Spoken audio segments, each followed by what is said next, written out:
The Last of Us Part 1 is many things.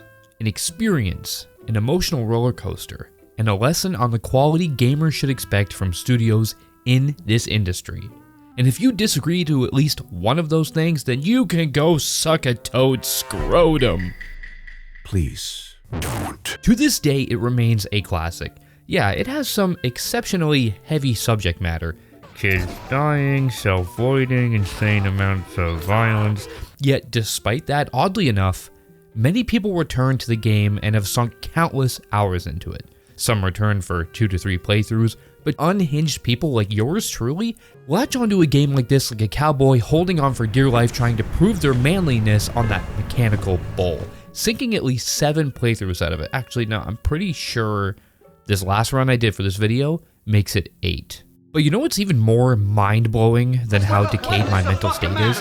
The sheer amount of unnoticed detail lurking in the environments of this video game. My favorite thing ever. In the history of forever. Some of it is clear as day right in front of your eyes, but you never really notice it because so much shit is going on the screen, while others require a curious mind taking advantage of the photo mode to get maybe a little too up close and personal. See, that's Naughty Dog at their peak. They have more than earned their reputation for detail and immersion. They built worlds that feel incredibly tangible and lived in, which is kind of ironic considering The Last of Us is about a global apocalypse and the world is kind of anything but. Empty. Empty. Empty! A swath amount of spaces you visit in this game are as empty as my will to live, which is super hard to make not only visually appealing, but worth exploring.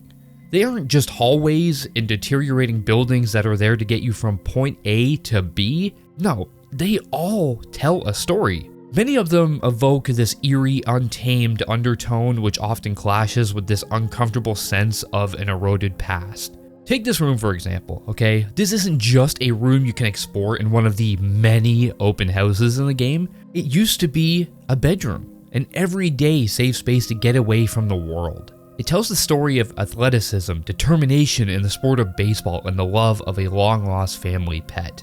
Which is not only relegated to this one room, mind you, but a larger story found throughout this house. The doghouse in the backyard, the food and water bowls complementing the kitchen island. It tells this tragic story of Gadget and his family as they were plunged into a dog-eat-dog world. And yes, that pun was very much intended. A book just fell on my head. I only have my shelf to blame.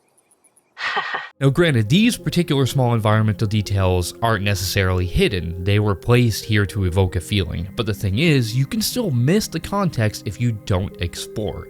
If you never make it up the stairs, you never get to read the kid's diary or see Gadget's collar eerily laying in his doggy bed. This was a safe example of how these details add to the world. It makes the world feel so real, sometimes very uncomfortably so. And maybe part 1, specifically for this video's purpose, stands out like Conan O'Brien at any event ever because the current offering of games feel more like video games, curated for maximum engagement and live service model types to keep people playing and coming back, just some without the care part. Whereas The Last of Us relies on its storytelling and uncompromising vision to resonate with people. You have no idea what loss is.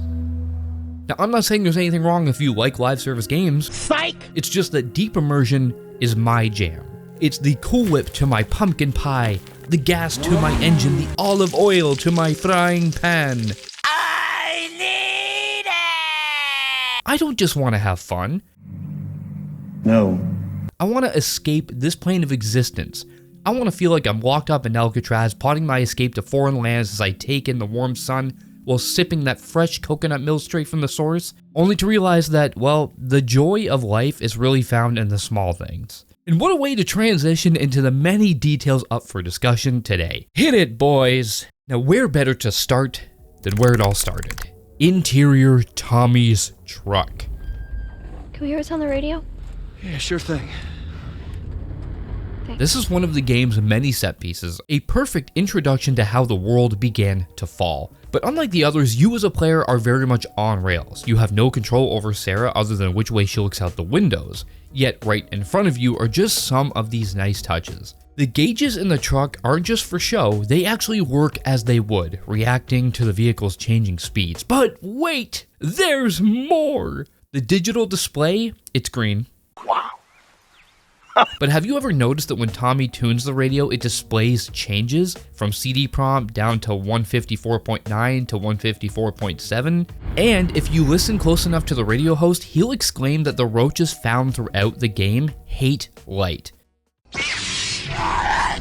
I'm kidding, of course, the radio host doesn't say that, but seriously, these treacherous heathens gather when you shine your flashlight on them, squeezing their way in behind appliances, frames, and cupboards. You might be saying, boring! I've already seen that detail. Well, Mr. Smartmouth, why don't you shut up! Because I bet you've never noticed this next one. It doesn't matter how many times you play the game.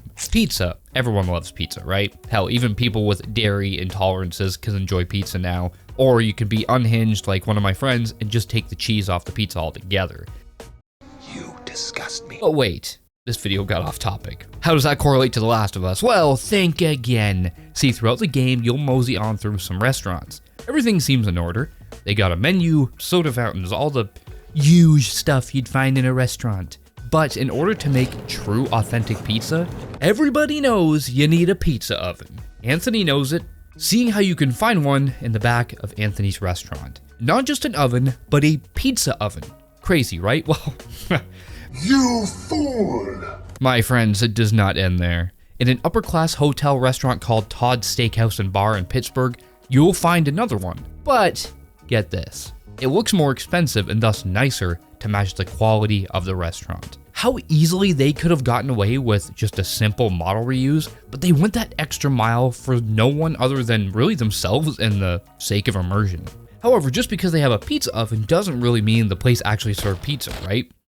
Ow! It could be there just to fill space. Well, if you thought that, you'd be wrong, because I can prove they did serve pizza in perhaps the best detail I've ever found in this game, which is why we'll circle back to that after a few honorable mentions for the unnoticed details I found incredibly cool, but may not wow you. Now, what happens for me personally when two of my favorite things collide? Well, you get the Office Easter egg. I know this one has been covered before, but I love the show so much that it makes me grin from ear to ear like I've been infected by the smile monster. But moving on, in the Pittsburgh section of the game, the enemy faction you need to navigate around called Hunters, or let's be honest, more likely through them because they're incredibly shitty and you don't want to leave any of them alive, they've set up makeshift lookouts and shelters in abandoned buildings. And for some god-forsaken reason, these morons decided to ignite burn barrels in indoor spaces. The result of the fire and smoke damage can be seen in unique patterns lining the walls and ceilings. And honestly, there's no way these places don't catch fire though.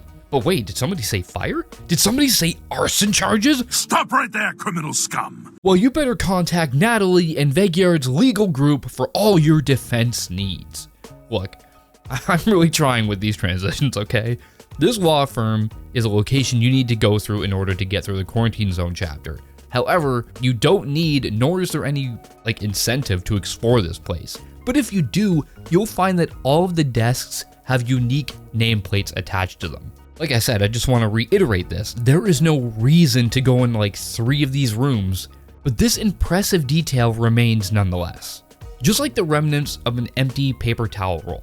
No matter how hard my OCD tells me to get every last piece of paper towel off the goddamn roll, I can't! Naughty Dog understood that real-world struggle with this discarded paper towel roll. You know how easy it would have been to just have an empty holder? They were like, nah, let's see the roll though. Isn't that insane? Am I insane for finding this so fascinating? Well, let me know in the comments, I guess. But, well, here we are. The bittersweet moment where I finally divulge the detail I've been hiding in my back pocket. You gotta save the best for last, and I truly believe this redefines what it means to make a detailed world.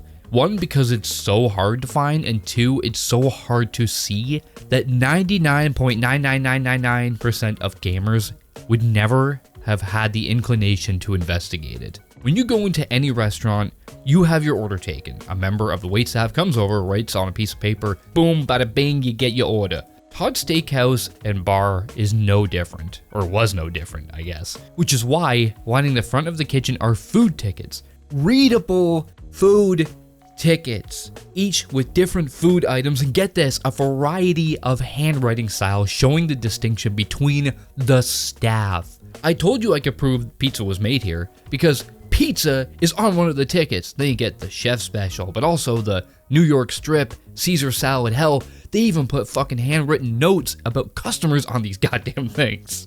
It's wild. Like, there are words to describe how amazed I was to find this, but I honestly, for the life of me, cannot find them. All of these aforementioned intricate details are what happens when a team of developers cares deeply and believes in a project. Granted, you need to have a budget to be able to afford the time it takes to develop all these things.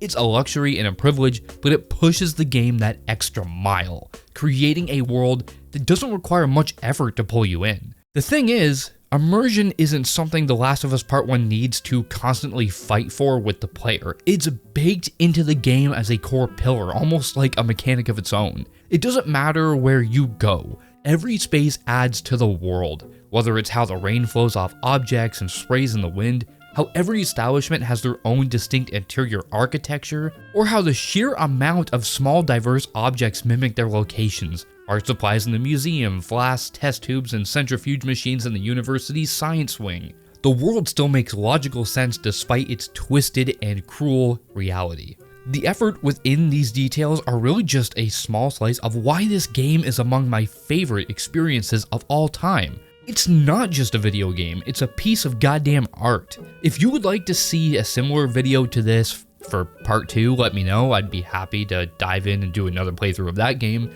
But regardless, thank you for watching and stick around for future video game essays on the channel. Peace out.